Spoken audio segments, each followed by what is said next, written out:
Every day, more than 17 veterans take their own lives. By building a gaming community that offers peer-to-peer counseling, GameCore is aiming for zero. Research shows that playing video games together offers social connection, stress relief, cognitive enhancement, and community building. On our Discord server, veterans, active duty service members, and supporters chat and game together.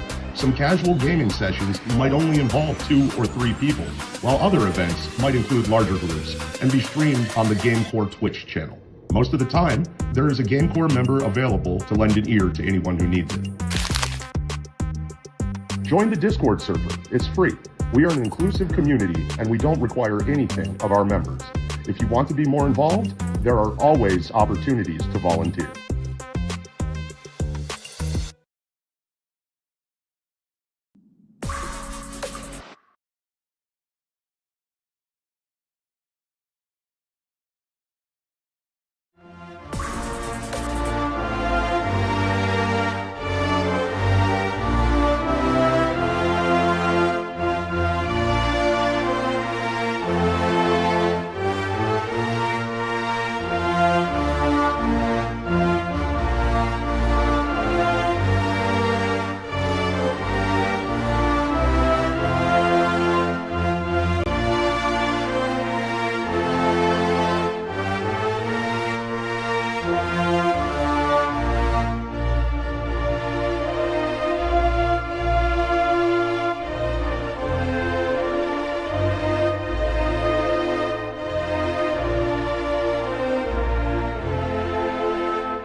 All right, everyone, welcome to the Wednesday night series with the Tech for Troops Cup Series here on the IWM Broadcast Network. I'm Rick Sousa here in the booth with John DeRudris. And John, it's the playoffs. Everything starts tonight.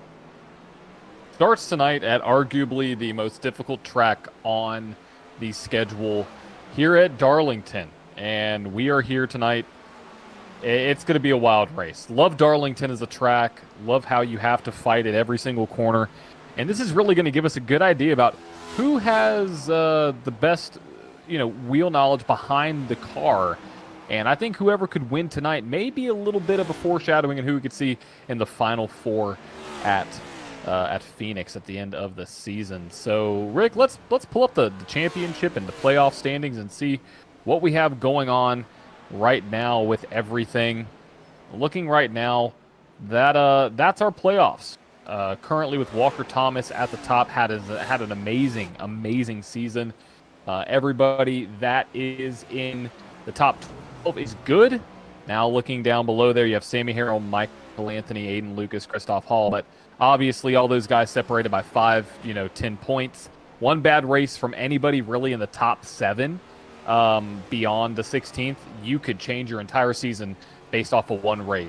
We'll see how that plays out. But Walker Thomas sitting nice and pretty up there. I mean, probably already locked into the next round, to be honest. Yeah, pretty close with 73 points already to the good. But if you figure, even if you place in the top 5, that's 30, 35, 40 points, somewhere in there. That's per race. That's pretty close to 2 races already in the bag. So I think he's pretty safe. I think after Wyatt Gray, it becomes a little less certain. And once you hit top 7, it's up for grabs. Absolutely it is. Well, excited to be here, excited to call this race and see what we got tonight here at Darlington. About 2.5 minutes left until we go to qualifying, and we're going to be going from a day to a night race in the Cookout Southern 250. Let's take a look a little bit at what we can expect here tonight. As we see, hard hit into the wall there for the 91. But got 150 laps, pit road speed at 45 miles an hour, 4 sets of tires, 1 on the car, 3 in the pits. That'll be very interesting to see how drivers manage that.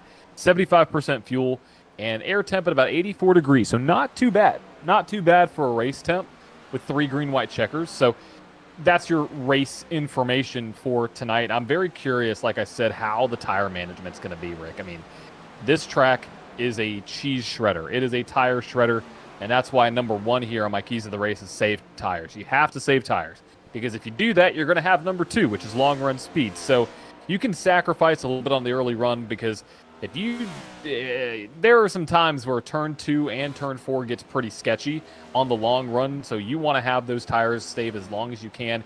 And then track position. If we see this race get strung out, like we have time and time again, you need to have track position, because passing here, unless you have a tire advantage, is pretty difficult to do. So making sure you can have that track position early in the runs, that way you don't have to sacrifice your back end speed. So all those things, if somebody masters those 3, then they can easily win here tonight at Darlington, Rick. So got a minute left. Excited to see who's going to be at the top of the boards by when qualifying starts to wrap up. Yeah, absolutely. So let's see exactly how these guys are running here. Right now, let's get some data from what we have. And right now, Walker Thomas, no surprise, has got the fastest time right now around this track at a 28.893. That's a smoking time. Of course, as we talked about, this is going to transition, as John said, into a night race. That changes. Darlington transition, I've talked and heard from NASCAR drivers who actually in real life, they said the Darlington transition is one of the most dramatic in the entire series. It's that one track where during the day it's a completely different animal as it runs at night. So really interesting to see how it all plays out tonight. Yeah, I mean, and looking through the top 27, Rick, the top 27 is separated by 0.5 of a second. I mean, I don't remember the last time we've had a field this tight outside of like a super speedway. I mean, these guys are hooked up, very well tonight. I mean, it's very impressive to see the field and where they are. So, top 20 or top 15 rather, separated by 0.2. So pretty close here tonight as we're about to go into.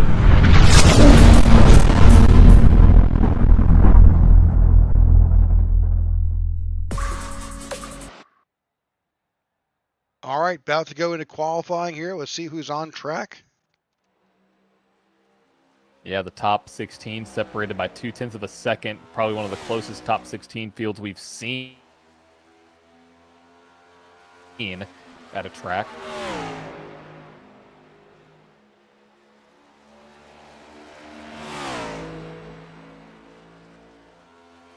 And you can see how dark the track got, Rick, just because the track state changed from day to night, just with that little transition from practice to qualifying.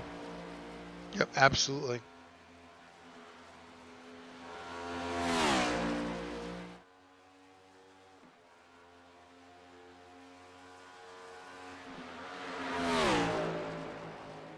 Well, we've got 31 drivers here tonight. Right now, a number of, if you're familiar with iRacing, you'll know that we all qualify at the same time. So a number of drivers are out there right now getting their qualifying laps in.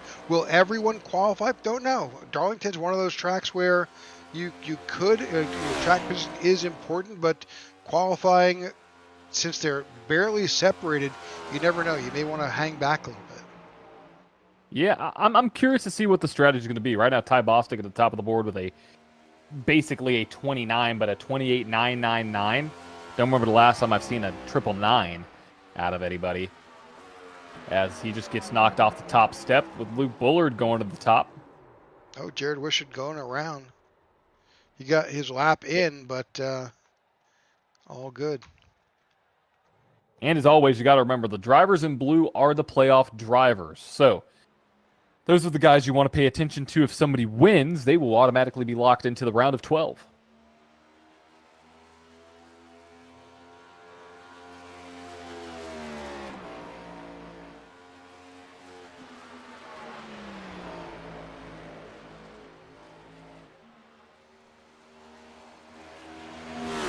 watching Justin Lewis go around. He put up a smoking hot lap. That's a 28.9. It's one of the fastest times we've got out there. That is the fastest time. Wow, that's impressive. 28.899. Another 9.9s happening there. So Goodness gracious. So really good qualifying tonight. Again, we believe that's a factor. The fact that it is a night race. The track itself is cool. Let's bring up that data here. Track temperature is 79 degrees. Wow. That track is cold. Yeah, and that's what that's going to do. That's going to, pick up these times. And, top 9 right now separated by 1.5 seconds. 1.6 to be exact. But the speed's going to pick up quite a bit. And that's going to be the question. What is the track going to look like? Track temp right now is at what, Rick? You said 77? 79. 79 degrees. Yeah, so I think 79 is going to be the number that I want to see probably later on in the race and see exactly what that could look like.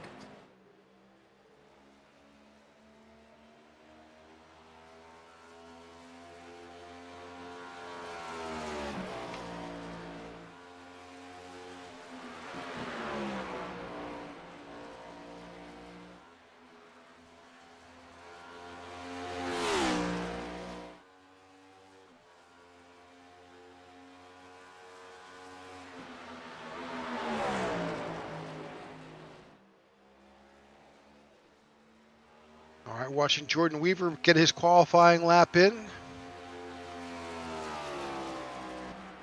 Currently sitting 23rd, but that second lap is the fastest here at Darlington, and that brings him up all the way to 13th.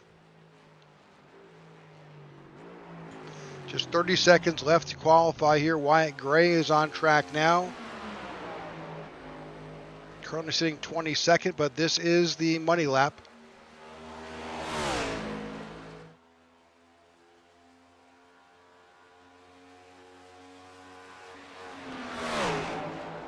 Handful of drivers chose not to qualify. Todd Merkel, David Watts, Zach Allen. Oh, that's the end of it. I think he realized he could not get it in. Oh, it's always tough. It's always tough here when it closes down. Yep, absolutely.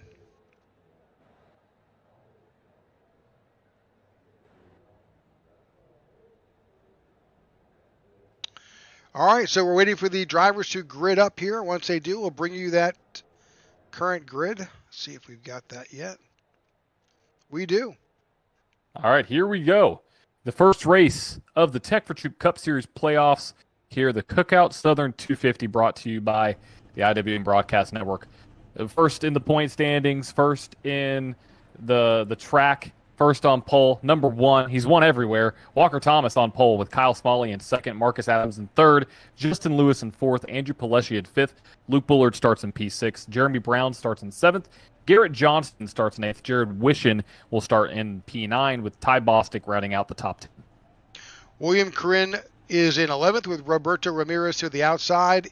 In 13th, Chuck Van Scoik.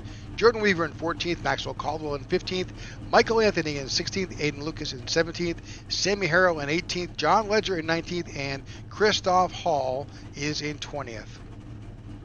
In the 21st spot, we have Aaron Jackson in 22nd, Wyatt Gray. 23rd, Greg Stone with Cody Sturgill starting in the 24th position. Justin Horton starting in 25th with Nathan Yarnell starting in 26th. Phil Van Noortwyk starting in 27th with Bud Scherer, starting in 28th. Zach Allen in 29th, Todd Merkel in 30th, and David Watts in 31st. They did not post a qualifying time. All right, that gets our grid up and out there. Now we're just waiting for everybody to get in their car. A little dark right now. I think the lights are on as we transition from day into night here.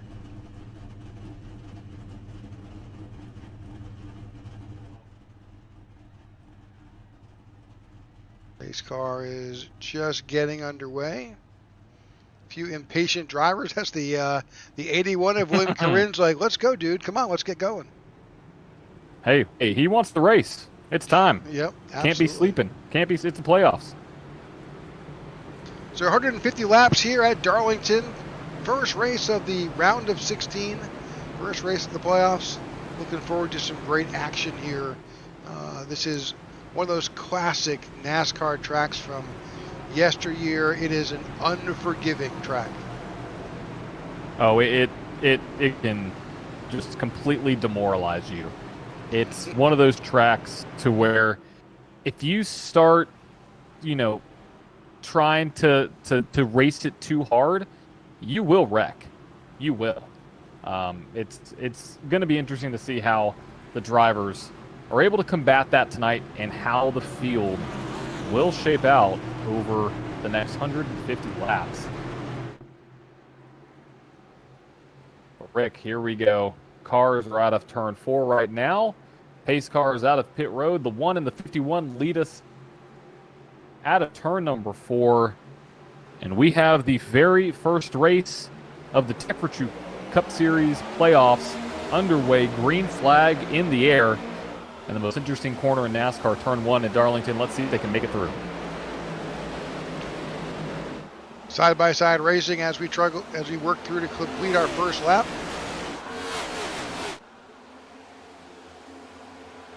Everybody looking clean so far as we dive into turn 3. Yeah, all is fun and good until the blue is off the roads on these tires. We already see some drivers. The field is almost single file, Rick, which is something that I think you're accustomed to seeing here at Darlington. I mean, if you go back through the field, almost everybody is single file. I mean, let me rephrase. The entire field is single file after basically one lap. And so they know what they need to do. That just, I mean, one, shows you the knowledge of the field. They know they got to be single file here at this track. Too wide, unless you can set up a pass, you're going to be caught in the back. Yeah, absolutely. You've really got to get up there. You got to find your race. This is not a race that's you're just gonna just jam to and just bob and weave through the pack. You've really got to bide your time. It's 150 laps. We'll get some mileage calculations done soon to kind of figure out where we're at, but it's really going to be about survival and being there at the end. Yeah, right now, Walker Thomas out front by about 0.3 of a second. Kyle Smalley in second. Justin Lewis in third. Luke Bullard in fourth. Andrew Gillespie in fifth. Looking on board at the 31 of Marcus Adams right there in P6. Right behind him, Garrett Johnston, Jeremy Brown, Jared Wishing, and Ty Bostic. Biggest mover of the race. We do have to talk about that. Michael Anthony at 4 spots. So, biggest loser of the race, John Ledger, minus 11. Not a great restart for him. So that's not what you want to have happen. He is already 9 seconds off the pace, Rick. Don't know what's happening in the 19 camp, but not the race that he is looking for at the moment. Yeah, he's already slipped all the way back to the second to last position here. Yeah, I mean, maybe he's just saving his stuff. I mean, he knows it's a long road. Car in the wall. I believe that was Zach Allen in front of him in the 25. Yeah.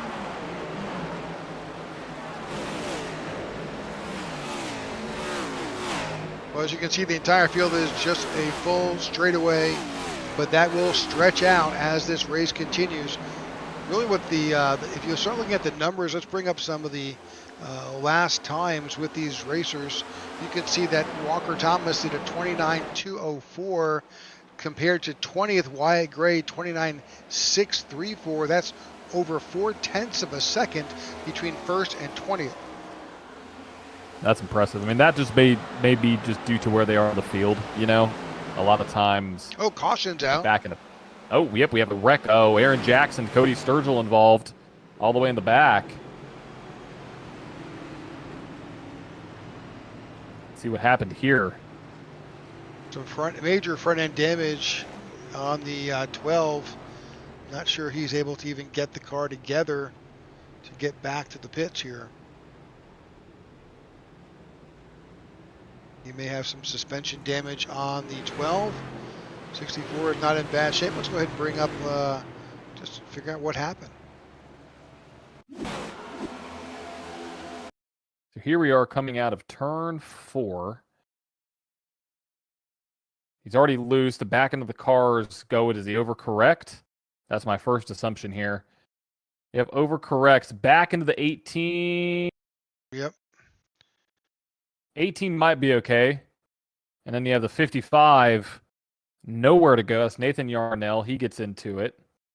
Tiny little bit. He's good.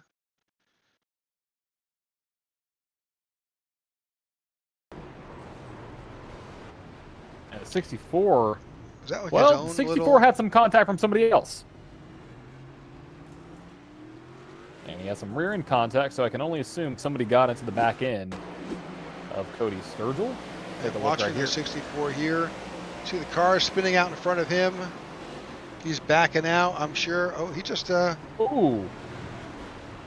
he got a little bit of a nudge from the 24, I think, but not bad. No, but what we do have now, Rick, is cars on pit road. We have about 10 cars that has made their way down pit road 11, excuse me. Wyatt Gray, John Ledger, Aaron Jackson, Nathan Yarnell, Zach Allen, Cody Sturgill, Phil Van Nortwick, Bud Chirar, David Watts. Yeah, I think that's Shearer. Shearer, excuse me. So as John said, number of drivers on pit road, those are more towards the back of the pack. I'm guessing, I could be wrong, but obviously there's a number of drivers that were involved in that last incident who were on pit road. But you know what? If you've got an ill-handling car, you want to make some adjustments, maybe change your brake bias, the only place you can do that is in the pits here. So go in, make an adjustment, top off your fuel, get back out. So a number of drivers do exactly that. Just come in, top off, and head back out. Because eventually, this could be, not saying it is, it could be a fuel economy event, and you want to take every opportunity you get to top off that tank. You sure do. Now, the big question is, what does this look like on the fuel run? We don't have those numbers just yet, but those guys that came down pit road may be sitting pretty by the end of this race. So 1.31 miles. Let's go ahead and do, let's throw some math at it. Damn it, I'm actually going to finish that app I started. Hey, we could, it would work, and it would be great to have, absolutely. So, 10 laps in here at Darlington. My guess it's 50 laps, 55 laps per fuel. Yeah, somewhere around them would make a lot of sense. Looks like the 12 car also has a black flag. Curious to see what that would be for. Maybe speeding. We'll have to see. But here we go.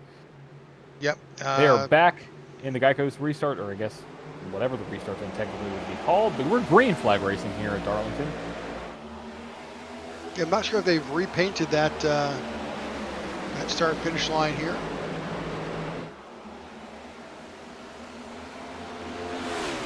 Having side-by-side action right now out of turn 2. Lights are on here at Darlington. That's really good-looking number 17 App State car. Really pops on track. A lot of great paint schemes tonight, by the way. We got some throwbacks there. I feel like I'm watching Days of Thunder right behind Tom Boss. Hello, yellow. Oh, yeah. Side by side, see the Ty Boston 22 car is there with the 17.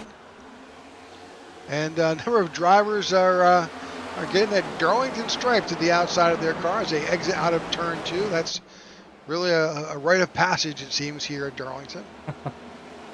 That's a good way to put it. It's a rite of passage. I like it.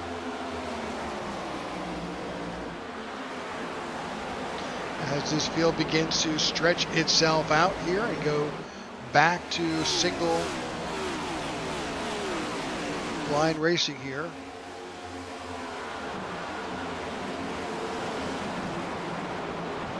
See the 0 car of Jordan Weaver try to work his way around the 22. You've got to be really careful because it's so easy to slide up into that outside line. It is. Back up at the front, Walker Thomas continues to show us the way around here. He and Kyle Smalley, 2 teammates. Those both balls out racing teammates. man, they've really had an impact this season here. Oh, they have. I mean, what an absolute clinic of a season they've been putting on, you know. Success there. Plus, not far behind, Justin Lewis, who was chatting a bit about that this is one of his favorite tracks. So we'll see how he does here.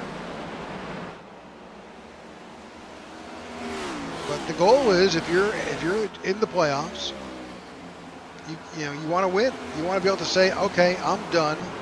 I don't want to have to go because next week we are at Chicagoland for the Enjoy Illinois 150, whereas the regular NASCAR Cup Series will be at Worldwide Technology, Tech for Troops, and the Tech for Troops Cup Series goes to Chicagoland, which they'll be running next year. Yeah, a little bit of a foreshadowing. Yeah, see what we can expect. So we're really excited for that race next week. So you've got that race, and then you've got Bristol. Chicagoland, if you're a mile-and-a-half fan, that is like what these cars are just fabulous on. And we should expect some great racing. We've already raced there this season here in this league. But then it comes Bristol, and that's the Bristol night race on September 10th. You've really got to, that's a crapshoot. I think of Bristol as far as the opportunity and success and opportunity for success, it's the same as a super speedway. You just never know. Yeah, you never know. It could work out really well, or next thing you know, you're spinning and there's a big one. Yep.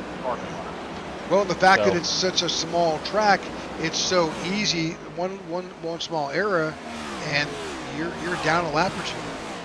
Oh, exactly. If you pit on the wrong strategy, you could be down 4 laps.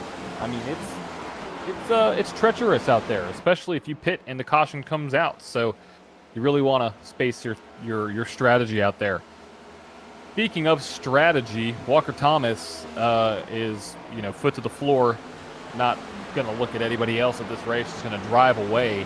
He's out to a half-second lead over Kyle Smalley, who has a 7/10 of a second lead over Justin Lewis, who has a 7/10 of a second lead over Luke Buller and Andrew Pileshi there in P5. The battle, that's one of the closest battles on track. So right now, as the sun is almost fully set here, the lights are on at Darlington, and we have ourselves a night race on a Wednesday night here on the IWM Broadcast Network. And if you've enjoyed the race so far and enjoy the coverage, we ask you to hit that subscribe button and make sure to share it with a friend if you want. And there it is, that little click button. I always love that as it just floats away. Really appreciate everybody that's been watching so far. Appreciate you all, and it would mean a lot to us so we can get the broadcast shown to more people and show off the amazing talent and the amazing partners and sponsors we work with here. Like the Tech for Troops Cup Series, go check them out. Go check out Tech for Troops as well. Well, we've got Walker Thomas is out there leading this race, but he's about to encounter our first lap down car. That's the 12 of Aaron Jackson, who is a couple laps down here, but that's always a challenge here as we run up on lap down traffic. So both David Watts down a lap and Aaron Jackson down 2 after that incident. We do know Zach Allen has retired. So we've got 1 retiree, 30 cars still at it, and 28 still on the lead lap here at Darlington in the Cookout Southern 250 here on the IWM Broadcast Network. Right now, what I'm paying attention to is some of these lap times between the drivers who pit on lap 8 and the drivers who have not come down pit road yet. The drivers who pit on lap 8 are actually running slower than the drivers who have not pit yet. The average lap time is somewhere between the 30.1s to 30.2s for the drivers who came down on lap 8. For the drivers up front, 29.7, 29.8, 29.8, 29.89, 29.87. So you can see right there, the first driver you want to pay attention to is Wyatt Gray. Very interesting on that side. Now, I don't know if that's because there's traffic back there. I don't know what's going on, but we do look like we have, some traffic in the middle of that field, but I would expect those tires to be a little bit better than what they're showing. Well, just getting the report from that pit stop, he did not change tires. He just topped off fuel. So just fuel. So, okay, well, let's take a look now. I'm looking at the pit stop times. That probably would have told us a little bit more.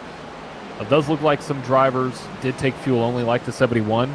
The one that may have taken 4 tires is the 24 of Phil Van Nortwick. He has a 15.6-second lap time, or a pit stop time there, so he may be the only one who came down and took tires. I mean, I guess with 3 sets, you don't want to use them too early, because using one on lap 8 is just not going to help you out for the back end of the race. Yeah, I think the math probably, if you were to get nerdy and in the weeds on this, if you think about it, those cars that have not pitted, they're about halfway through their tank of fuel. Those drivers who came down on lap 8, they're carrying a little more fuel weight in the car, and they're further on back in the pack, so they're dealing with potentially cars that aren't running at the same speed of the leaders. So since you're running single file, things are just a little bit more challenging, I think, in the back there. Yeah, for sure. And I mean, doing some math, let's say they can run, let's just say 50 to 55. I mean, that's a 2-stop race. So if you still have to stop twice, even if you came down the pit road on lap. Yep. So there's not enough delta there to be able to help you out. So I think you're right, absolutely spot on. All right, just kind of scrolling through the field here. That black and blue car of Marcus Adams at 31's out there. He's currently in 6th, just outside of the top 5. He's slipped back a few spots from qualifying. Through the field, the biggest movers, really Nathan Yarnell and Todd Merkel. They're both +6 positions, but for the most part, guys are just a couple spots plus or minus from where they started this race.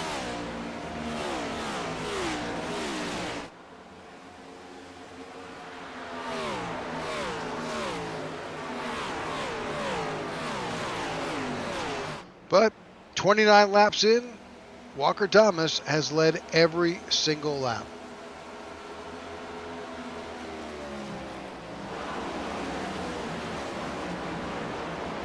And that's a statement to be made. I mean, that's a huge accomplishment just right there. But looking at the back door, Kyle Smalley hasn't gone anywhere. I mean, almost been matching the one's lap times, lap over lap. So very curious to see what he's going to be able to do on this long run, as we are now approaching 31 laps complete here at Darlington. And here's where the fun fuel strategy comes in, right? Let's say you can go 55. If you come down pit road on lap 40, and then you come down pit road on lap 95, is that 10 lap, 15 lap advantage that you have earlier in the run worth more than having a shorter run on the back end, right? That's the question. Do you want to have better position early or better, big scrape into the wall there for the one. He's going to lose some time for sure. Do you want to have better delta on the front end of the race or the back end of the race? So, also, if there's a late caution and you need fuel, I mean, you're taking a gamble. You're taking a gamble pitting a little early. So everything is a risk here. You just never know when a caution is going to come out. That's never something that can be anticipated. It just sort of happens. So if you got to go into it with the plan that there are not going to be any cautions. You're going to have to just run it the way you make it happen, and then adjust as the race comes to you.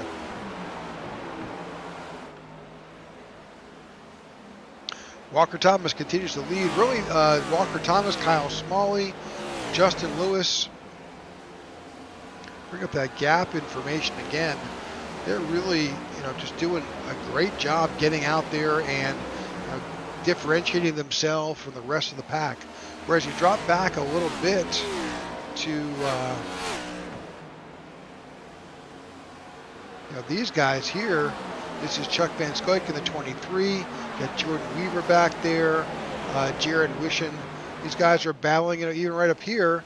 You got the 31 of Marcus Adams getting around the 9, trying to get ahead of the 91, and that's Andrew Palesha saying, nope, not at the moment. And that's where, this is where the fun part of these races will happen. When you're trying to battle cars that you can be better and get around because you may have saved them more tire. How do you do it? Do you set them up, which I think you have to do a lot of times. Right here, the 31 might be able to get a run. No, not so much of a run on that corner.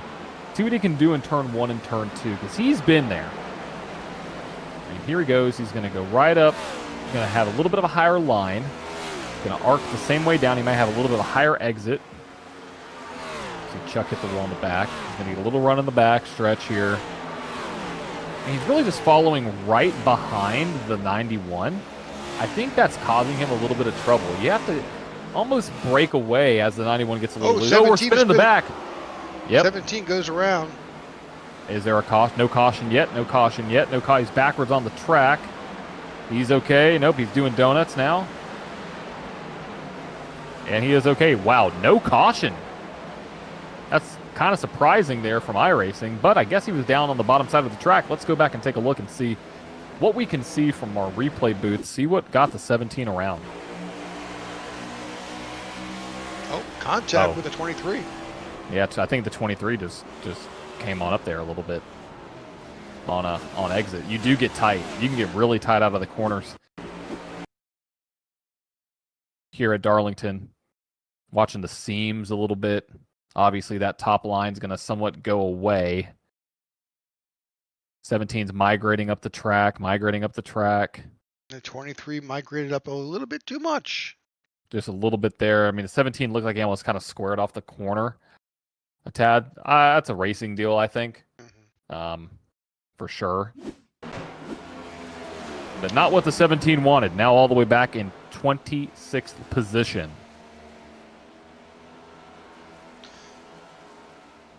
Well, he's got time. That's the truth. He does have time. But unfortunately, not too far behind him sits the leader, Walker Thomas. He's got about a corner or two between himself and the leader. So he's got to really figure out how he's going to get that time back. Hopefully those tires are not as worn as unfortunately we may think they are.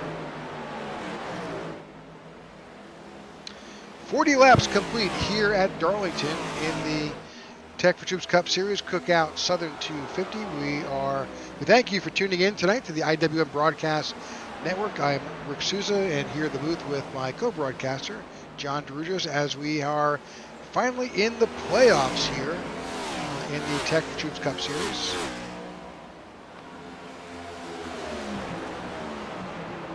Yeah, it's been a good race so far. Had that one little incident at the beginning.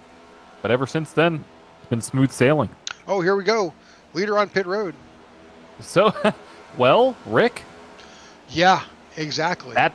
That strategy, he's thinking we may stay green. Now, if we have a caution and it is 55 laps, he will be in trouble. Absolutely. Now, on the flip side, which I don't think it's the case, I think we are more along the lines of the 50 to 55 lap mark, but I'm curious to see what the rest of the field will do. The 40 or the 1 has shown his hand. Yeah, he's going to do the 40 and try to just stretch out some fuel towards the end. Yeah, 40, 55, 55. I mean, that's the only math that makes sense to me. He's off.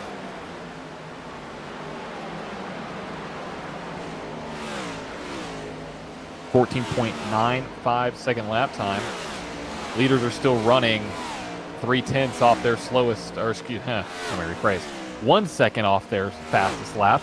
I was like, how in the world have they only fallen off 3/10 of a second? That would not be right. But right now, that's the lead battle. Oh, contact! Save it. What a save by the 64. Goodness gracious.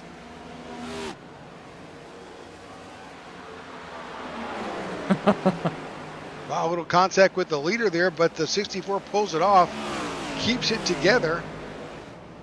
Caution now our does battles between the 51 and the 7 now. Now, what I'm curious is how long these guys are going to stay out, because right now, the 1 has the advantage on tires. He is currently 1 lap down. He just ran 1 second, he just ran 1.8 seconds faster than Kyle Smalley. So yeah, tires are falling off quite a bit here. So, yeah. I mean, if you do the math, if you average about 1.8 over 10 laps, that's 18 seconds. Yeah, you can pretty much catch up in 25 laps. Yep. So we'll see. Well, with the pit window here, I mean, I expect the delta to be pretty large. I mean, we're probably looking at like a 10-second lead if everybody stays out till 50-55 for the 1 of Walker Thomas. Walker Thomas just put up a 29.2 last time by, or this time by, the leader is going to do a 30 flat. So that's 0.8 of a second there. So might have had that contact with the 64 that caused that slow lap time, to be a little exaggerated. Either way, though, I think Walker Thomas is in a very interesting situation right now. Looking on back, that's Luke Bullard there with the 64. Luke Bullard currently running in the 3rd spot. Now, this is before the cycle has ended. We're going to say the cycle has technically started with the 1. So, yeah, there's a full 3 seconds back there in 3rd place, separating from Kyle Smalley, who's running up front.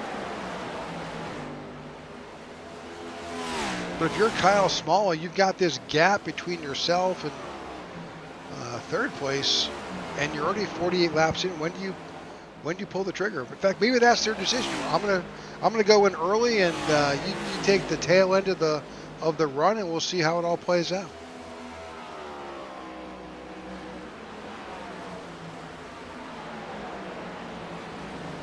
We don't know. We're just here postulating these different possibilities. 41 of the possibilities. That's right. 41 of Roberto Ramirez is on pit road.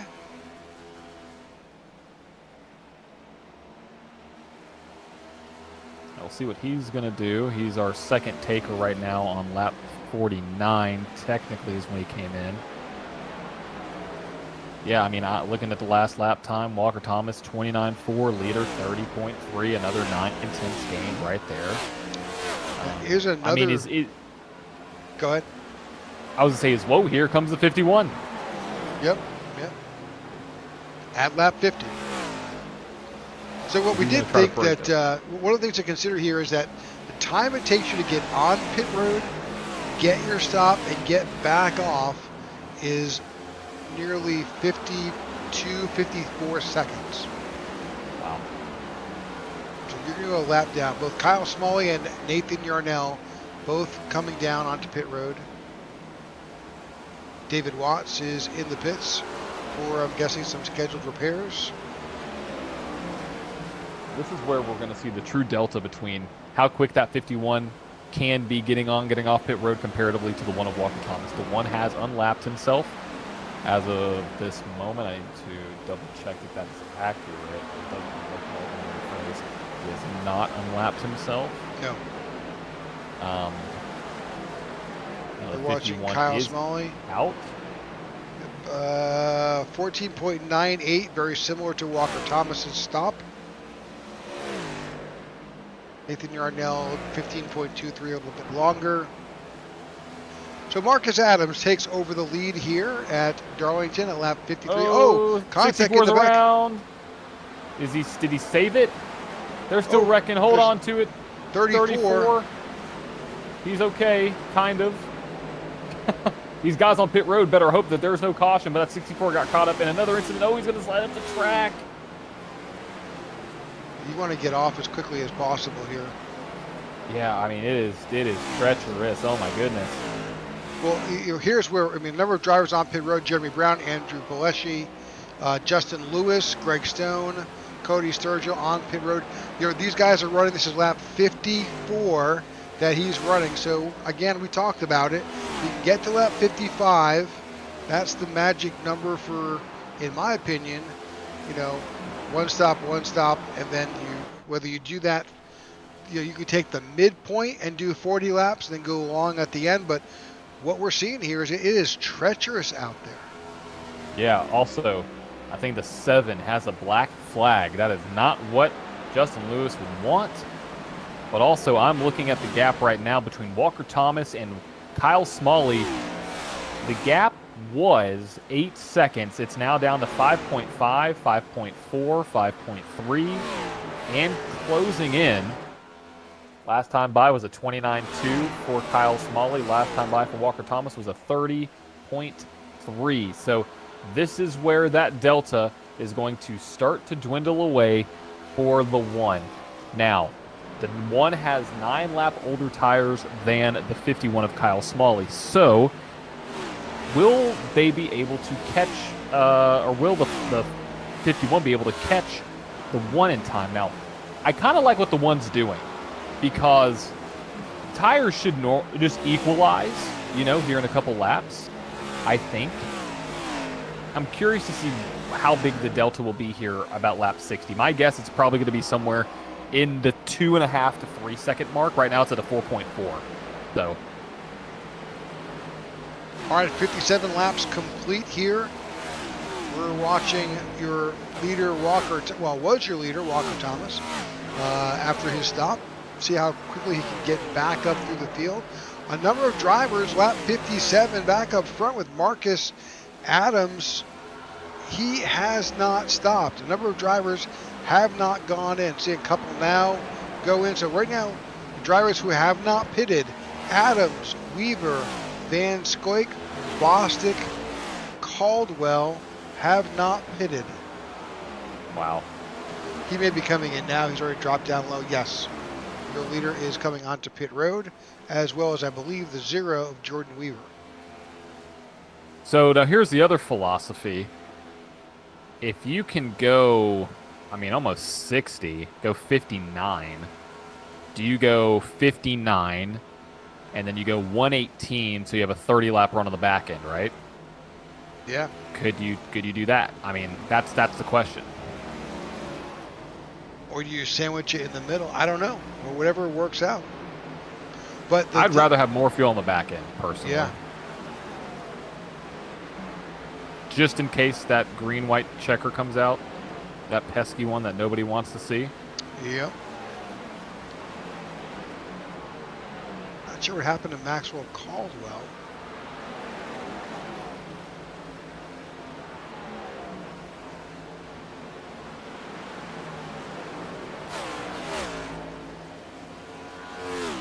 Just coming down onto pit road. Let's get a quick look. We'll just see if there's any issue here. Let's take a quick look. Watching that 94 of Caldwell here. Oh, coming a little hot. Yeah, he missed pit road. Oh, man. Tough break. Yeah, you really can't do that. Wait a second. Did he just... Yes, he did. I've never seen that. No. I don't think I've ever seen that before. Yeah, I've seen some TikToks of people trying to do that on 95. That is never a good thing. If you miss your exit, you go around. I am shocked with what we just saw. Well, here's where we're at. Everything's a little bit jumbled up. Wyatt Gray is now leading in the 71. He pitted last on lap 8, so he should be coming in sometime soon. But because of that strategy, we're under green flag conditions. It's a little jumbled because right now Walker Thomas and Kyle Smalley they've got a lapped advantage. They're out in front.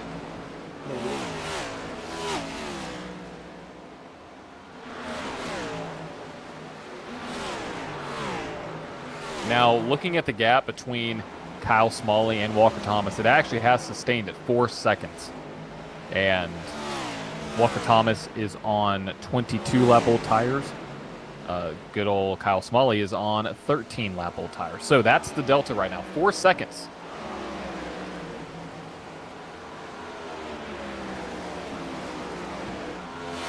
All right, Wyatt Gray is your leader. Justin Horton is finding himself in second, just a few seconds back. Todd Merkles is now, he was one of those drivers that pitted on last lap 8. He is now coming down pit road for his stop.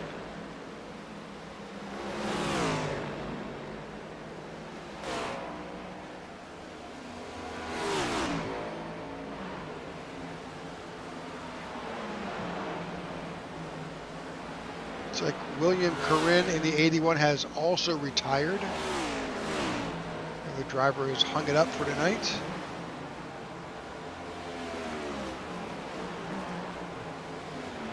And here comes the 71 onto pit road. Yep. Well, this is typical Darlington here, where we're seeing just green flag conditions, green flag pit stops. Whole field gets jumbled up, and telemetry is not our friend. No. It doesn't make a lot of sense. But what does make sense is that Walker Thomas and Kyle Smalley will inherit first and second. Gap right now is all over the place. I think it's about a 4.5 second gap. 3.5 second gap, 3.3. So, Yep. so that delta's there. And we haven't done this all race. Let's ride around with the one. See what the one's seeing out of his front windshield here. And the pitch black. And at the lady in black.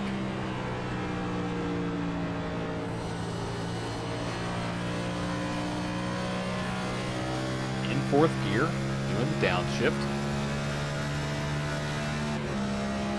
Shifts to fifth, probably going to downshift back to fourth. Oh, he lets it ride. I think he's trying to make sure he saves a little fuel. Yeah, I mean, a smooth, pretty line right there. He's going to slow down quite a bit here. Yeah, downshifts in the fourth. Car in front of him in the wall. I think he's biding his time with whoever. You don't want to lose your race by trying to get around a lap car who may be struggling. Well, if anybody's an IndyCar fan and watched this past weekend's race at Milwaukee, you could have told Christian Rasmussen that. Dude was flying around lap cars like it was his last race ever. Got around the leader below and was like, you know what, I'm just going to try to pass anybody that I can. And didn't bide his time, just was like outside, roll it. I think that is Christoph Hall, who is the last car currently on the lead lap. So Christoph is not wanting to give up. He is also in the playoffs, so he's probably not wanting to give up that spot. No, I wouldn't.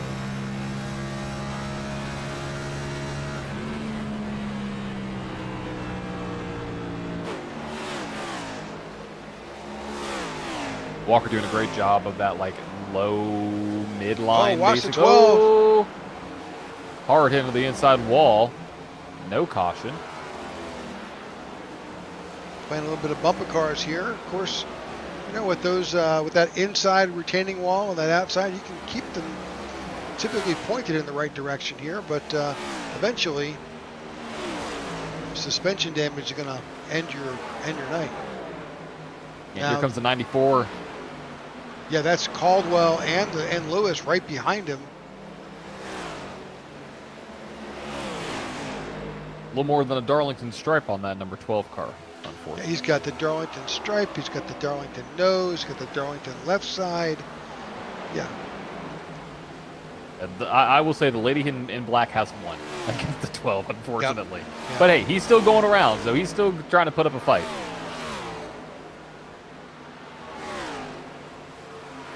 All right, back up front. Walker Thomas has caught the bumper of the 98 of Christoph Hall, and he's trying to work his way around.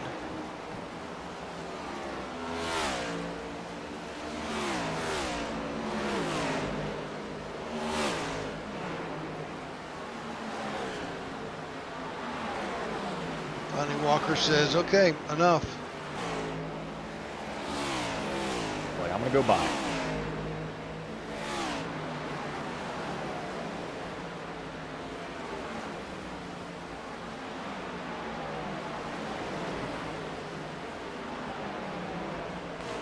A little bit of contact there himself. Doing a nice job, though, to keep it off the wall. All right, so we should be looking for, if things stay the same, Walker Thomas should be back on pit road somewhere about lap 92, maybe, if he stretches it out, maybe 95. That makes sense. Then he'd need to go 55 laps.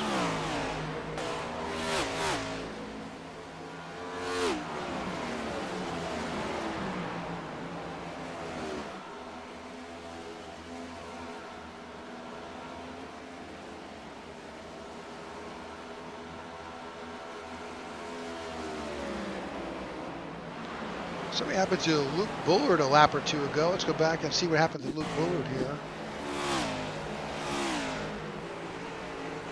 Oh, a little bit of contact. Oh. Yeah, did he save it? Yeah,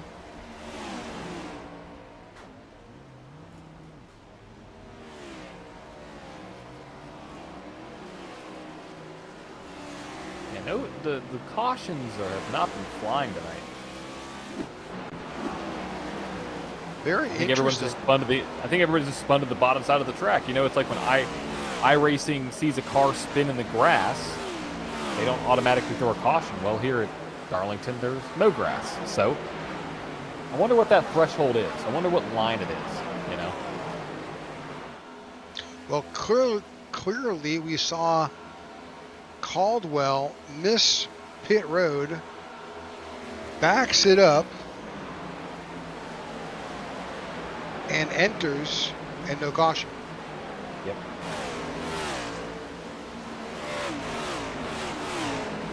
So we know it's there, or at least somewhere above there.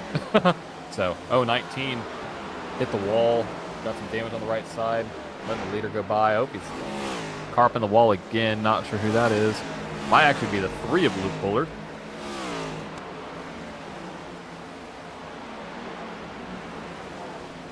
He's got the 64 with Cody Sturgill on his bumper there. Cody's had a bit of running. See that damage to the right front on the 64. See Christoph Hall tagging the wall there. And Christoph Hall has got the leader on his tail.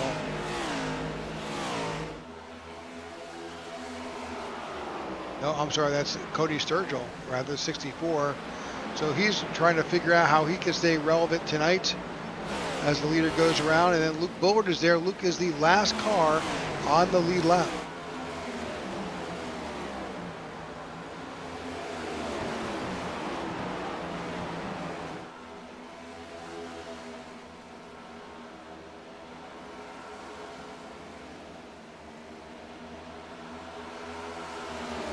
All right, 80 laps in the books.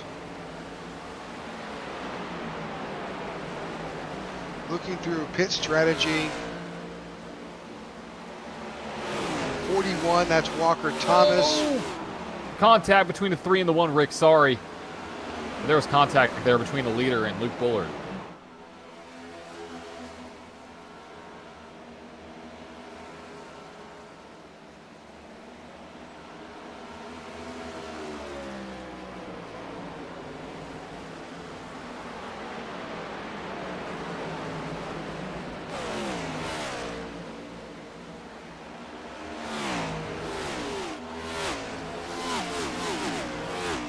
Just a nudge. Just a little nudge.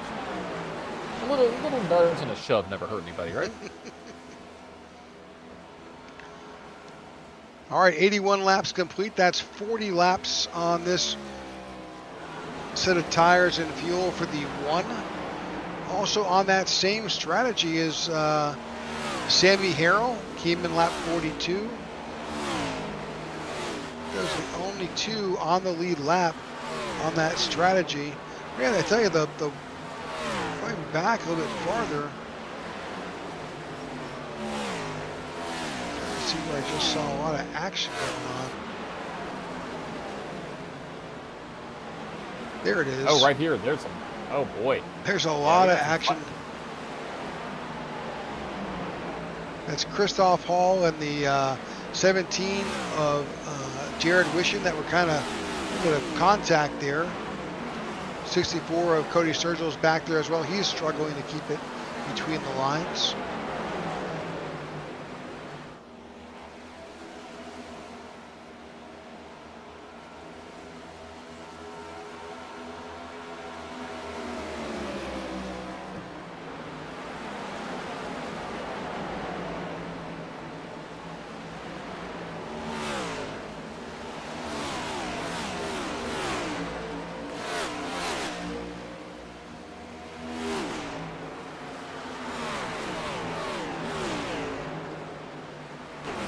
Back up front, Walker Thomas gets around. That was Bud Shearer. He's got a couple seconds over Kyle Smalley. Then, I mean, holy cow, 10 seconds over Andrew Pileshi sitting in third.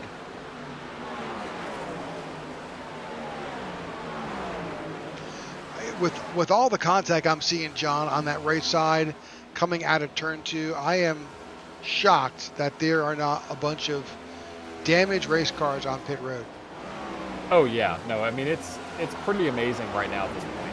I mean there's only about 15 cars on the lead lap, but still pretty impressive that we've been able to make it this far and stay as green as we have. I'm not going to say the C word because I can't, because hey, I didn't say it last race and look what happened, right? I know, yeah. So green, I'm gonna gotta state, yep, absolutely. Amazing race so far from these guys, absolutely. A little over halfway. I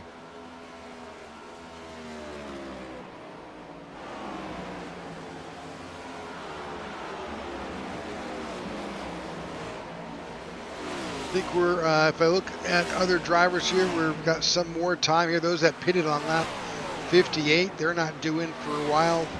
You know, Justin Horton, he's the last car on the lead lap. He pitted on lap 65. Wow. Now, some of these guys were on that, they had gone in at lap 8 and gotten fuel, so they're on a little bit different strategy, but still.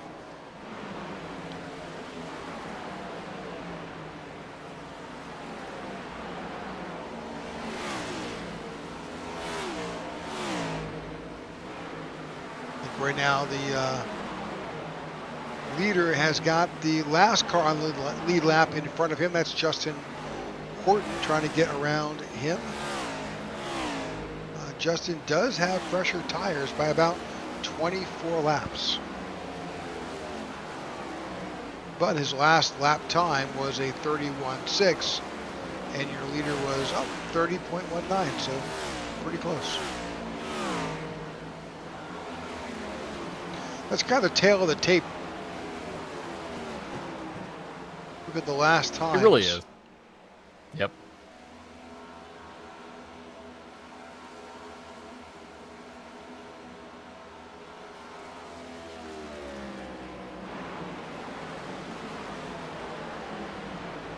And looking right now, currently at the leaderboard, our biggest mover of the race of 13 spots, Nathan Yarnell. Up to P13, up 13. He's our biggest mover of the race in that 55 car.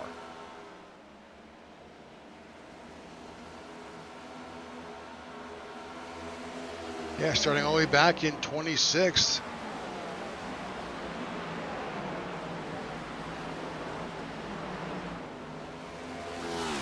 Got the 41. I believe that's Roberto Ramirez out in front of him.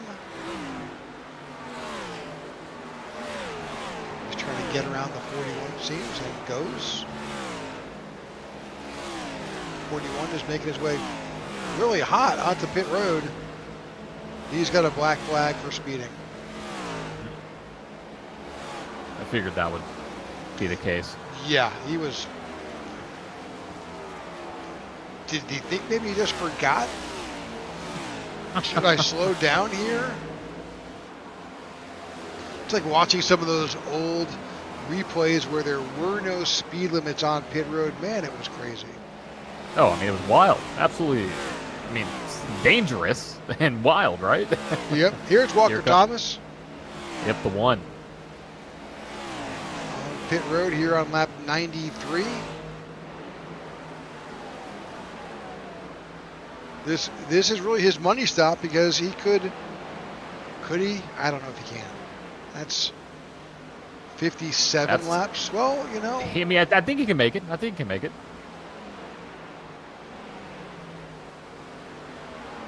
He should be able to make it, I believe.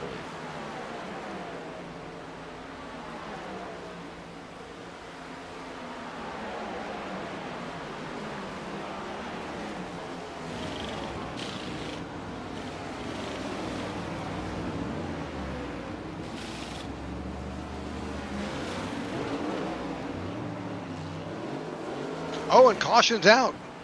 Cody Sturgill. Oh, no. That is the last thing you needed. If you were the one car, is he a lap down? He is on pit road. I don't know. Yes, he is a lap down. But if he stays out and everybody else comes in, he could unlap himself.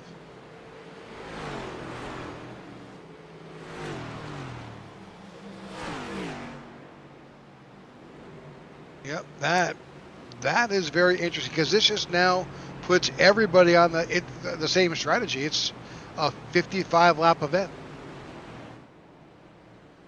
Well, everything just changed right there. Yep. Everything.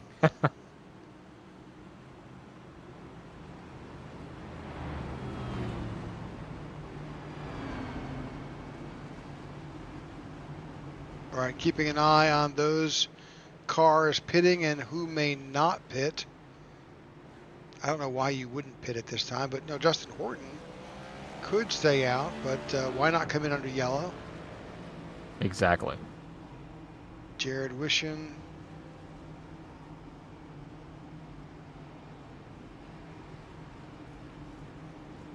Looks like the 64 got into the 98. Mentioned those names a couple times. Yep.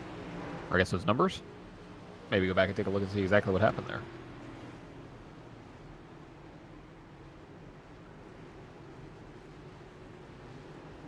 '51 is off pit road.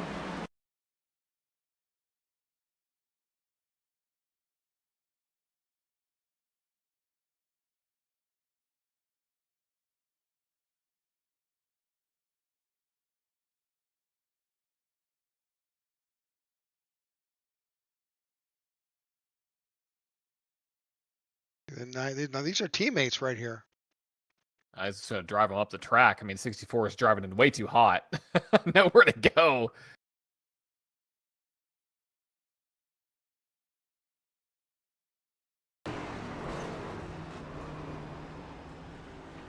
Yeah, there's nowhere to go.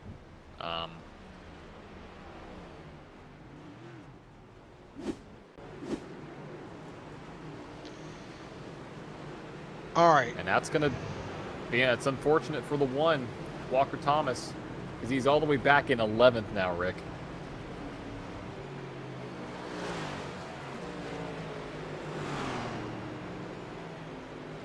That is not what he wanted to see at all. Nope, not at all. Well, those drivers who were lapped down, they're making their way onto on the pit road as this field begins to reform. I mean, that could conceivably be the last stop for everyone. I agree.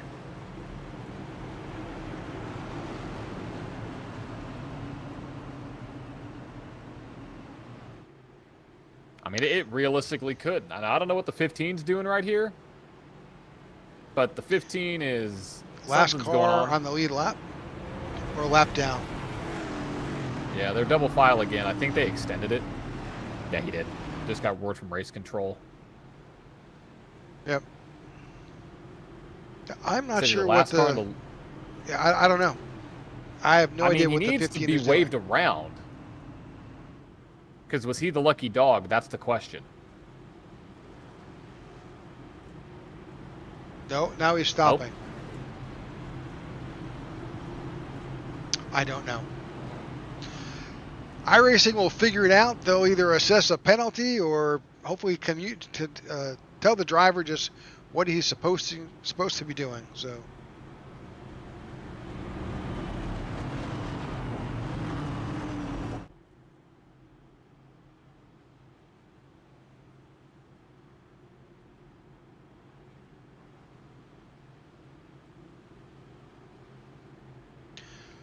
All right, lights are off. We'll go back to green flag racing with 51 laps to go here at Darlington.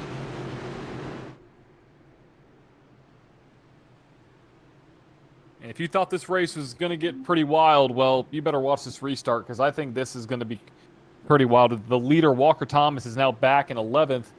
Kyle Smalley takes over the lead, and we are green flag racing back from Darlington. Great start for the 51.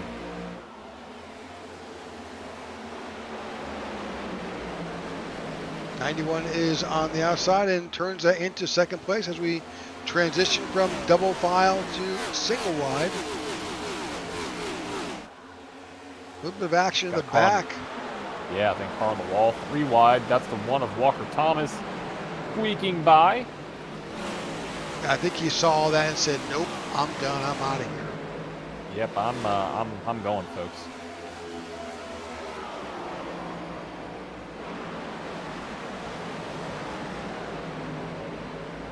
All right, while that's going on, we're going to take a quick commercial break because, hey, we've been commercial free so far. We'll be going side by side. You won't miss a thing. Thanks for tuning in to the IWM Broadcast Network.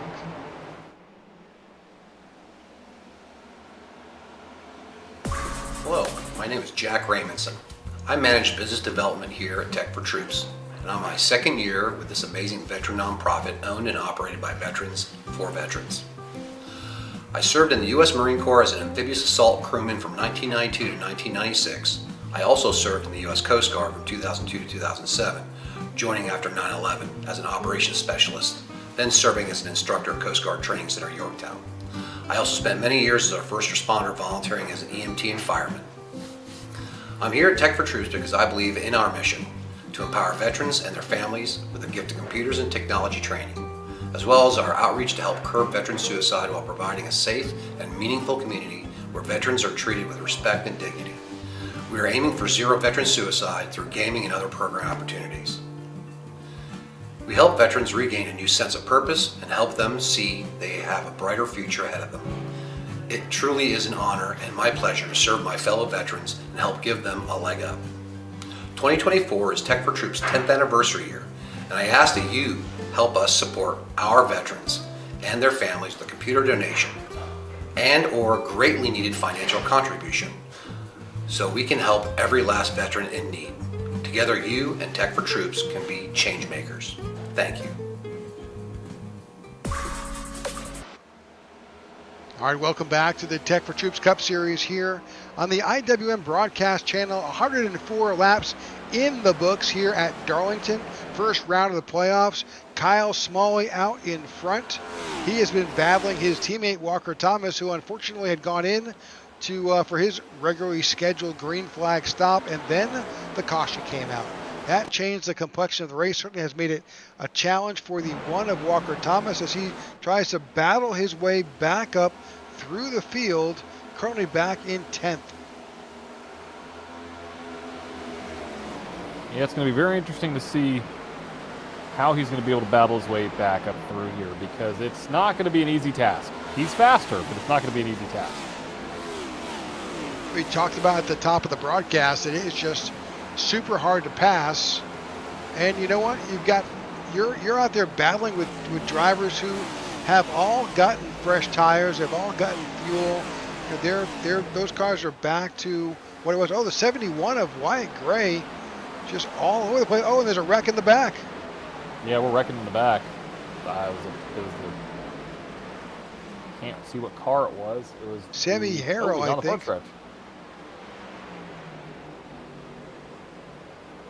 The 43 of Sammy Harrow's got some major front end damage.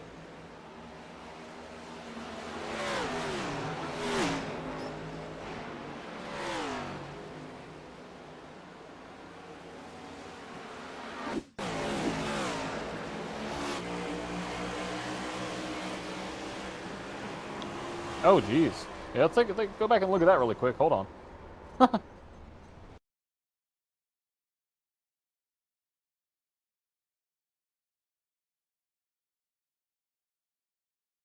back a little bit farther and we'll show it in live in full speed.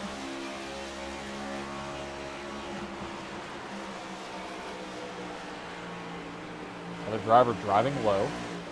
All good here. All good here. Got a little loose, so yeah, we just got loose.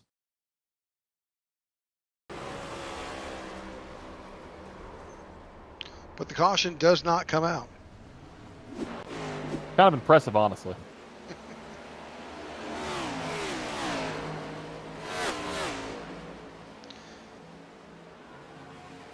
All right. Timmy Harrell is the last car on the lead lap. After that incident between himself and Maxwell Caldwell, your leader Kyle Smalley out in front here. Lap 109. Just approximately 40 laps to go here in Darlington to wrap up the first playoff race here in the chase.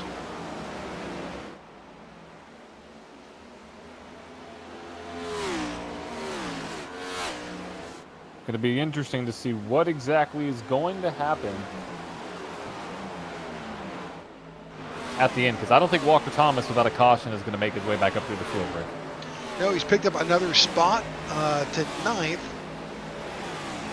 but he's got to work his way through the field, and that's a mix of cars that are a lap down as well as racing for position. So right in front of him, he's got the 34. That 34 is actually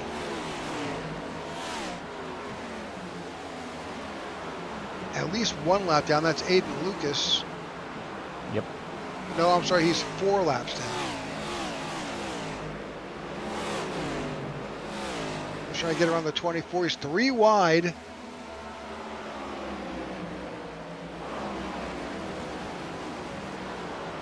And he's battling here, but you know, he's picked up that one spot. Now up to 8th.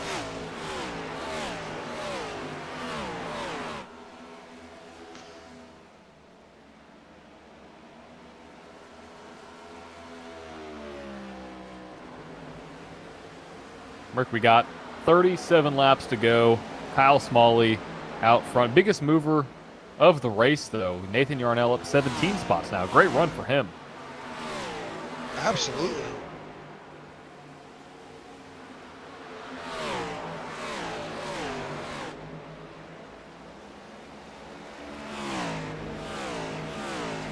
And those playoff drivers have really risen to the occasion here.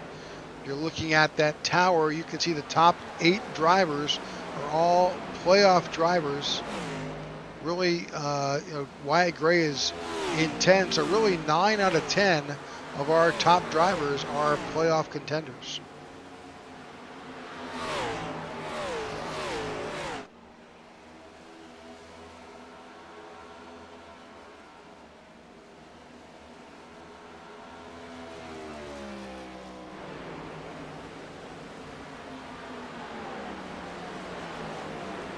Looking right now on fuel, everybody should be able to make it to the end. The only car that may not be able to might be the 9, who came down on pit road at lap 86. Other than that, everybody else should be able to make it on fuel. Yep, Walker Thomas pitted on lap 92, just a few laps shy of everyone else. Besides,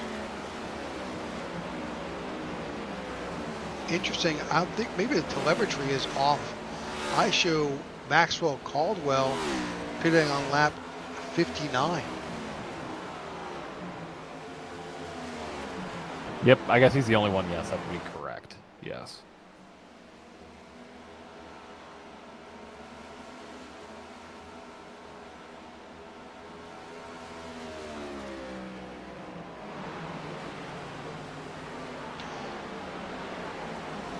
Well, that's right on board with Andrew Pileshi, who's trying to chase down your leader.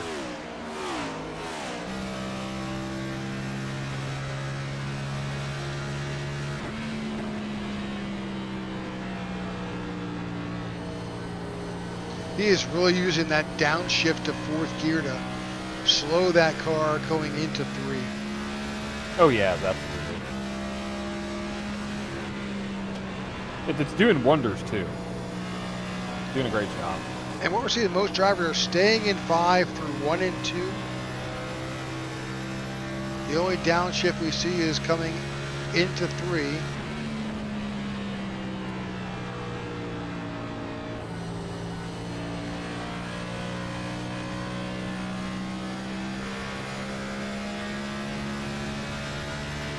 Really just letting the engine, slow the car down right now.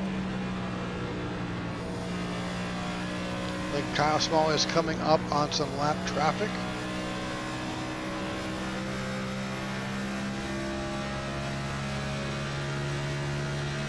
Actually, I think that's Sammy Harrow, and he's the last car on the lead lap.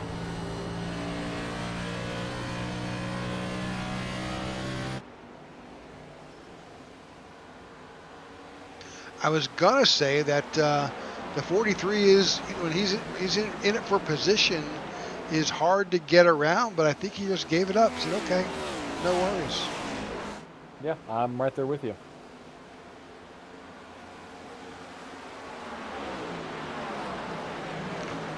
Looking right now at the 51, just minding his own business out there, 7/10 ahead of Andrew Pileshi there. All right, with that, we're going to take another commercial break. Again, you won't miss a thing. We'll be right back. Thanks for tuning in to the IWM Broadcast Network. Are you looking for a way to safely and securely dispose of your old electronic devices? Why not donate them to Tech for Troops? Tech for Troops is a 501c3 nonprofit dedicated to bridging the technology gap for in-need veterans and their families. The donation process is quick and easy. Simply go to techfortroops.org and click on the donate link at the top right-hand side of the page. Scroll down to access the Give Back Box link. To create your shipping label, click Add to Cart and complete the checkout process. The shipping label is good for up to 50 pounds. You can recycle most standard shipping boxes to send in your devices. Oh, don't forget the power cords. Give new life to your old technology by responsibly recycling with Tech for Troops. Help save the environment and support a veteran.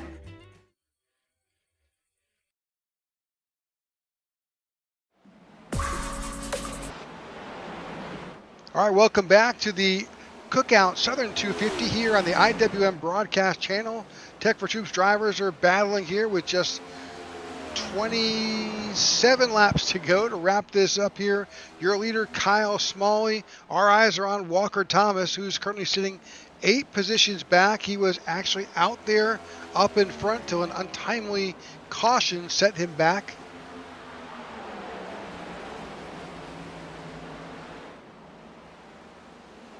Right now, with just 26 laps to go, Kyle Smalley, Andrew Pileshi, Chuck Vanscoy, Marcus Adams, and Michael Anthony, the current top 5.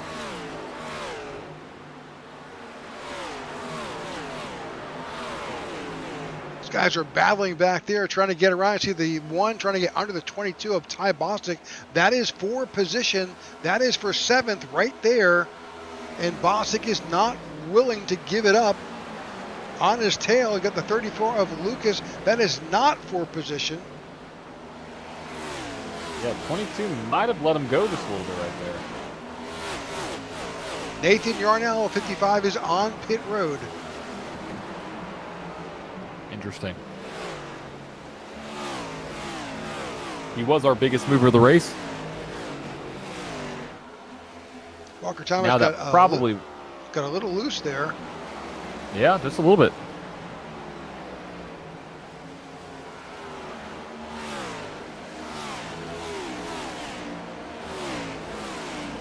.25 laps to go. The one has got to try and close about a 1 second gap between himself and the 0 of Jordan Weaver.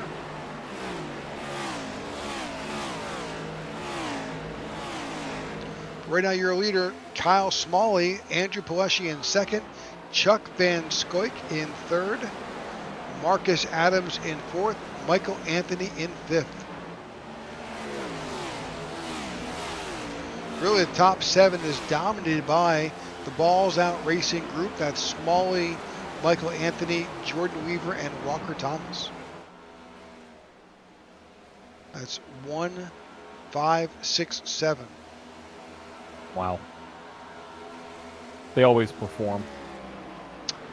Absolutely.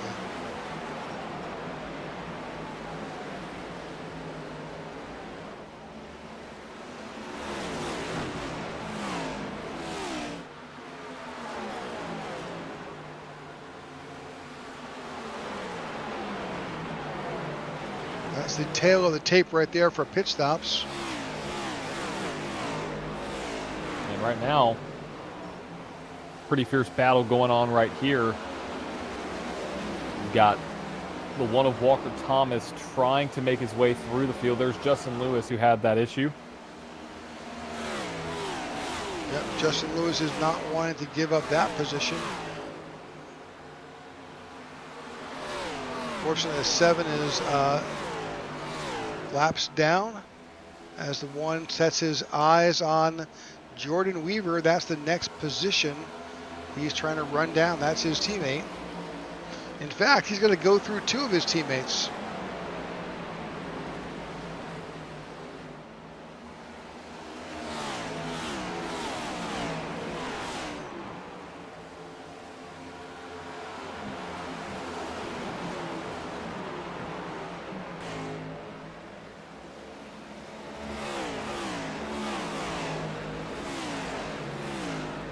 But up front, Andrew Pileshi is trying to run down Kyle Smalley. He's got about 7/10 between himself and the leader. That's the battle right now. There's, you know, their race is their race between them two. Yep, exactly. All right, 20 laps to go here in Darlington.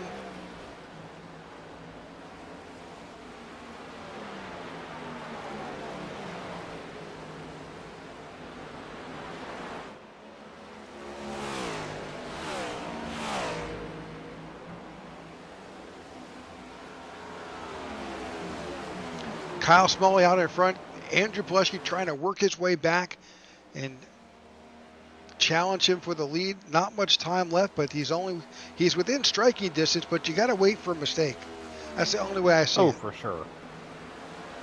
Yeah, I mean, it's going to be interesting to see how the field's going to span out a little bit, because I think the gaps aren't really changing too much right now. You know, it's just who can catch traffic at the right time. So I think really the big thing is either traffic or, like you said, somebody making a mistake. Yeah, the next lap down car is the 9 of Bud Shearer. That the leaders will come up in about a half a corner.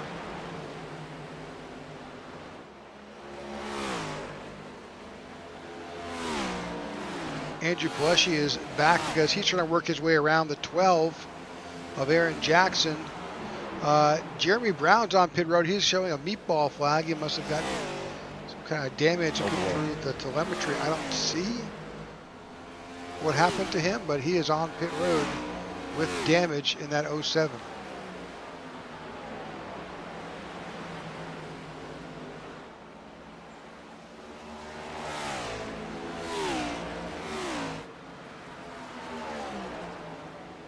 Take a quick look back, see if we see something here.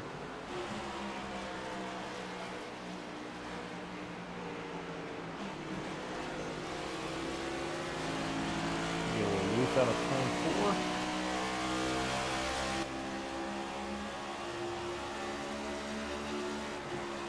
We're watching the 07 of Jeremy Brown, see just what caused him to get that damage and wind up in the pits.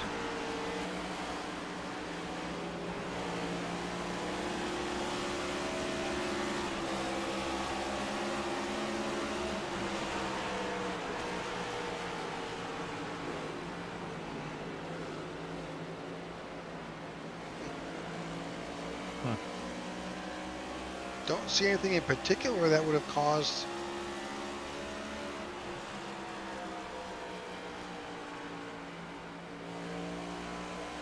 Yeah, I don't know.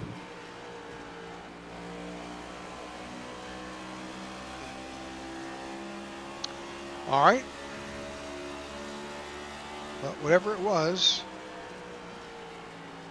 we can't find it.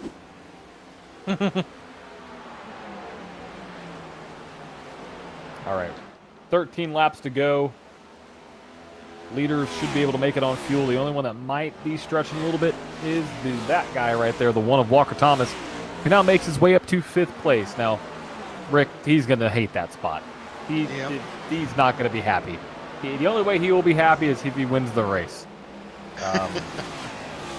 Unfortunate timing on his end, right? I mean, I think he had the right strategy. He had the delta that he needed to be able to, do that strategy effectively. And it just didn't work out in his favor. Yeah, just kind of the way it all played out. There's no way to deal with it. Now he's making his way through traffic here. Yeah, he's sitting 5th. Not a bad place to be. Of course, we're saying this. He's on top of the leaderboard here in the playoffs. So does he need to win the race? No, but it's nice to call it done. But he doesn't have any real issues here. But yeah, I mean, he should lock himself in with a 5th place spot, right? Yeah. That's my collected that many playoff points.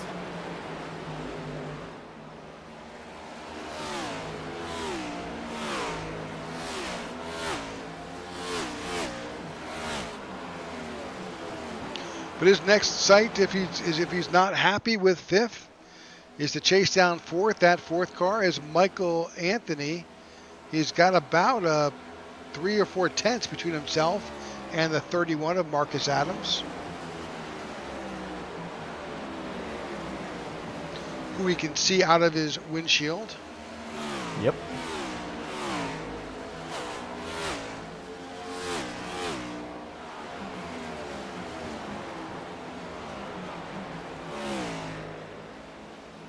The gap between Andrew Palesci and Kyle Smalley is really not getting any better. It's growing slightly.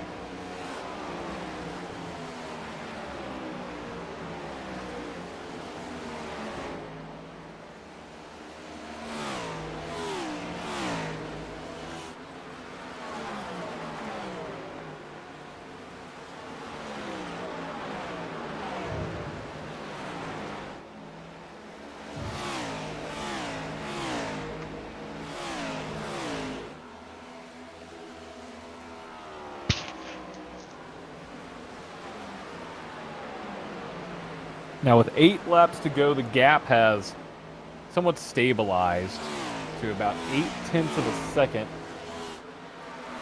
Fastest guy on track right now is actually the 23 of Chuck Van Scoik, one of the fastest cars currently on the circuit, running about 3.5 seconds back of the 51. Now, will he have a chance to catch him? I don't know. He just ran slower than the leaders, so that's going to be a little bit of a tough one there. But with 7 to go, the 51 has his sights on the checkered flag, hopefully, in his eyes, going to be locked into the next round.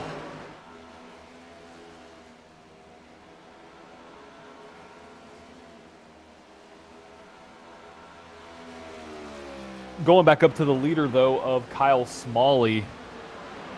Started in 2nd, now in 1st, doing a great job out front of this race. Really has. Oh, the contact in the wall behind them.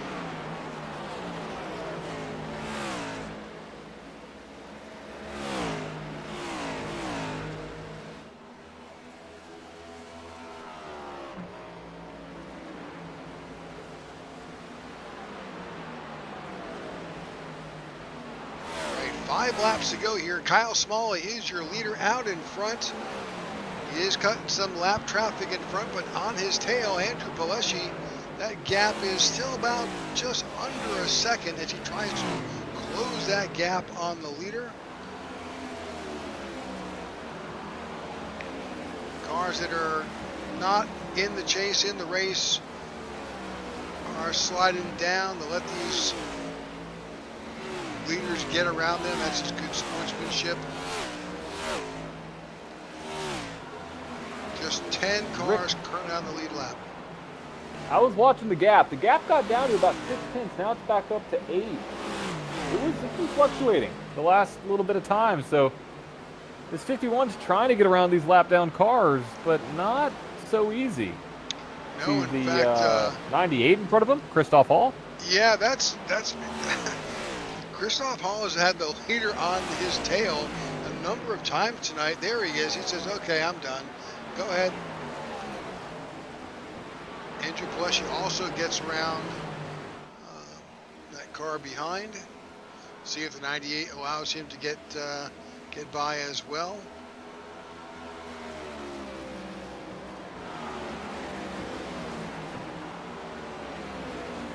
'23 is back there as well, just over 3 seconds. That gap has unfortunately, with just 2 laps to go, this leader's about to take the white flag here, and that gap for second is growing. I think Andrew is basically saying, he's got this, I'll settle for second. And here we go, out of turn 4 for the second to last time, white flag in the air for the 51 machine of Kyle Smalley. Now, I mean, it was not an easy race, per se. He was battling up there as Marcus Adams passed Chuck Van Scoik for P3 as I was saying that. So something happened there with Chuck. Oh, hold on. Oh, we are battling now. Walker Thomas. This is for third. Yeah, that's for Walker Thomas. Actually, for fourth, excuse me. Coming out of turn 4, though, the 51, Kyle Smalley is going to win here at Darlington. Andrew Pileshi in third. Marcus Adams in third. Yeah, excuse me. Andrew Pileshi in second. Marcus Adams in third. Chuck Van Scoik holds off in fourth. And Walker Thomas gets the win. What a win for Kyle Smalley there. Locks himself into the next round. And heartbreak for the one. I mean, the one had a strategy that I thought could have won. Caught off guard a little bit. He finishes in P5, but I think locks himself into the next round off of points. Yeah, he's already disconnected. He's done. Yeah, he's like, I'm out of here, guys. No more.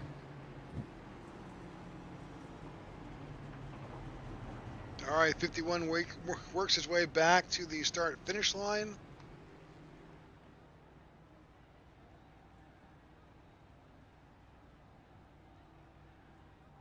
And we'll watch him celebrate as we bring to you the results for tonight's event. Let's do it. All right, winning tonight's Cookout Southern 250 here in the Tech for Troop Cup Series, round 1 of the 10-race playoff here. Kyle Smalley locks himself into the round of 12 with Andrew Pileshi in second, Marcus Adams in third. Well, I think internet went out. Can you hear me? Yeah, you're back now, but you were gone for a second. I'm back, yeah. Yeah, Chuck Van Scoik in fourth, Walker Thomas in fifth, Michael Anthony in sixth, Jordan Weaver in seventh, Jared Wishon in eighth, Ty Bostic in ninth, and Wyatt Gray in 10th. In 11th, Philip Van Nortwick. In 12th, John Ledger. 13th is Todd Merkel. 14th is Justin Horton. Christoph Hall is 15th. 16th is Sammy Harrell. 17th, Maxwell Caldwell. 18th is Justin Lewis. 19th is Aiden Lucas. And Aaron Jackson in 20th. In 21st, Bud Scherer. In 22nd, Nathan Yarnell. 23rd, Greg Stone. 24th, Garrett Johnston. 25th, Cody Sturgeon. Luke Bullard in 26th. Roberto Ramirez in 27th. William Corinne in 28th. David Watts. 29th, Zach Allen. 30th. And Jeremy Brown. 31st? Even though he's 5 laps down? Yeah, that's it. Huh. Odd. Not sure just what happened there. We'll get a ruling from race control, but in the meantime, we do have some drivers who are here. Let's bring in Marcus Adams. Marcus, congratulations on your third place finish, man. Darlington is a tough track. Yeah, well, first of all, I should not have finished third. I was very looking forward to not doing an interview, but yeah, it was pretty fun. Well, certainly it certainly was a fuel mileage race for a bit of it, and pit strategy was important. You pitted last. You came in on lap 95, topping off. What were your thoughts just on that last run? Basically, I was just waiting for there to be a bunch of cautions, and if there was a caution within like 20 to go, I would have just took 2 tires and hope I didn't kill the field. But yeah, surprisingly, it was probably the cleanest race I've ever raced at Darlington. Well, congratulations on your third place finish. Certainly good points for going into the playoffs. Any shout outs tonight? Yeah, shout out to Kyle for winning the race. Him and Walker destroyed everybody. Diecast fans, Elite Designs, Balls Out Racing, the Bear, the Moo Moo crew, and yeah. All right. Well, And congratulations. you guys and everyone else who sponsors the league, Tech for Troops and everybody. I appreciate that, Marcus. All right, congratulations, and we'll see you next week in Chicagoland. Yep. All right. That's Marcus Adams finishing third here tonight. We bring into the broadcast booth Andrew Paleshi finishing here in second here, trying to run down Kyle. Man, it was fun watching you, but I'm sure it was frustrating in the driver's seat. Yeah, I was really just happy to be that close. He's just so good. I mean, I was really happy to maintain the gap too. Like he never really, until the last couple laps when I really started pushing hard and trying to do a bunch of dumb stuff, he never pulled away. I think more than like 9/10 or just a second. Like, so yeah, I'm pretty happy with that. This is like one of my favorite tracks, and to finish second here again kind of does suck, but hey, it could be worse. It's just no matter what, no matter how good I always am, there's always gonna be one guy that's faster than me. It just that's the way it is.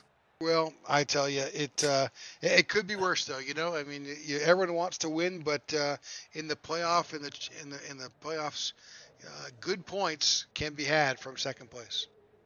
Definitely, this is a great opening round or opening race, whatever you want to call it. Yep. Hopefully we're going to Chicago. We are. Yeah, Chicagoland. Yeah, I can put together. We can run pretty well there. Put together a decent race, and hopefully the goal is to be relatively safe going into Bristol. So yeah, this is gonna be fun. Well, congratulations on your second place finish. Any shout outs tonight? Yeah, Tech for Troops, sponsoring the league. It's been a great season. This is the first time I've ever done a full season long championship like this. This is a lot of fun. Elliot for putting on and keeping us all in line. You guys up in the booth, you do a great job. Love watching this every week. My teammates, the 1320 guys, Maxwell, Justin, Todd. Them guys didn't have the best of nights. Todd did pretty well, but a good finish for him. Top 15. So that's we got a cheers to him. And yeah, just happy to be here. Well, congratulations and good luck to you. We'll see you next week. Hopefully I'm talking to you guys again next week. Thank you. Sounds great, Andrew. All right, with that, John, let's go ahead and bring into the booth your winner of tonight's event, Kyle Smalley. Kyle, congratulations. Hey guys, thank you. Finally got a race to fall my way. Well, for the longest time, it was you and your teammate battling. We talked in the booth about, if it stays green, you can, it becomes a fuel strategy and a planning for stops, and then everything changes. And so, you found yourself up there, worked out well, and you brought it back, brought back the win for Balls Out Racing. Yeah, it's always fun battling with Walker. He pit on lap 40, 41 that first run, and I think like 95 the second run, which I don't know how he was going to make that because I barely made it pitting when the caution came out. So, So I guess we were. Oh, go ahead. Oh no, I was just saying that we were debating. Of course, we're up here pontificating and trying to figure out how you guys are going to do it. But we were speculating, was a better word, that you could do it the way he had planned at 40, 41, and then maybe 2 rounds at 55 if it had all stayed green. And then he came in at that time, and boom, then you came in around 50, 55. Like, oh, these guys are figured out. They're sharing strategy here, but I don't know. That was just our guess. Yeah, it's me and Walker. I mean, we're so evenly matched. We got to switch things up to get it to where we can battle more closely, I guess you could say. Yeah, he was ahead of me in like 0.8 to a second. I just couldn't make any ground up to that. And it was the same for me and Andrew that last run. Like, I just feel like when you're stuck in that little second and a half bubble, you can't really do much. So strategy is really name of the game with this new tire package and aero package that we got here on iRacing. Yeah, with this, you're pretty much at the mercy of someone making a mistake. Exactly. Well, again, congratulations on your win. This basically just punches your ticket. You're done for this first round. But next week is Chicago, and that's always a fun track with this car. Yeah, I wouldn't say I'm done. I'd like to get even more bonus points at Chicago and Bristol. I'm really good at both those tracks. I'd like to redeem myself from the last Bristol race we had. But I want to give a huge shout out to Balls Out Racing tonight. Five in the top 7. That's impressive for us. So happy for everybody on the team. You guys for broadcasting. Elite Designs for making us look good. Also, a special shout out to my fiance. Today is our 2-year anniversary. Oh, there you go. And so she's always supportive of all my hobbies and everything I do. So huge shout out to her as well. Well, congratulations again. You're a lucky man who has this opportunity to race on your anniversary. Yeah, exactly. Y'all have a good night. You too. Thank you. All right, John. Great race here at Darlington to finish up with the first round. So not finish up with the first round, but our first race of the first round. But I'm looking forward to Chicago. Yeah, Chicagoland's going to be an awesome race. Make sure to tune in next week for that. Same broadcast network, same time, 8:45 Eastern time. Congratulations to Kyle Smalley on a great win, locking himself into the round of 12. And make sure to tune in tomorrow night for the INRS. They will be starting their playoffs at Darlington.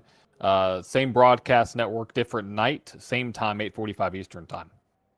All right. With that, well, thank you all for tuning in, and we hope to see you tomorrow night or next week. For John and myself, good night, folks.